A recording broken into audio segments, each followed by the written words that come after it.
শুভ সকাল বন্ধুরা, আবারও চলে এলাম একটা নতুন ভিডিও নিয়ে। আজকে দুপুরে যা রান্না হবে তাই তোমাদের সঙ্গে শেয়ার করব।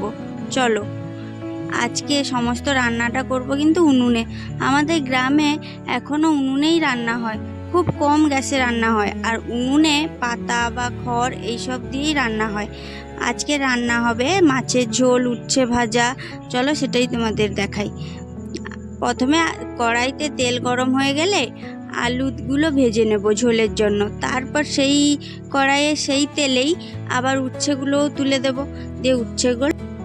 দিয়ে উচ্ছেগুলো ভাজা হয়ে গেলে তুলে নেব। এদিকে কিন্তু ভাতও হয়ে এসছে। তারপর কড়াইতে তেল দিয়ে মশলাটা কষে নেব ভালো করে ঝোলের জন্য। প্রথমে পেঁয়াজ বাটা, রসুন বাটা দিয়ে ভালো করে কষাতে থাকবো। তারপর টমেটো বাটা, নুন, লঙ্কার গুঁড়ো, হলুদ গুঁড়ো সব দিয়ে মশলাটাকে ভালো করে কষাবো। কষাতে কষাতে মশলাটা একটু লেগে এলে সামান্য জলও দিয়ে দেবো তাতে, দিয়ে আবারও কষাতে থাকবো। দেখো কালারটা কি সুন্দর এসছে, তাই না? উনুনে রান্না করলেও কালার এইরকমই আসে। তারপর কষাতে কষাতে ভেজে রাখা আলুগুলোও দিয়ে দেবো।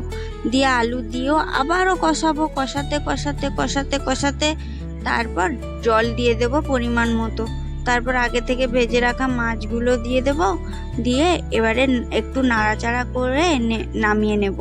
আজকের ভিডিওটা কেমন লাগলো তোমরা সবাই কমেন্ট করে জানাও। টাটা।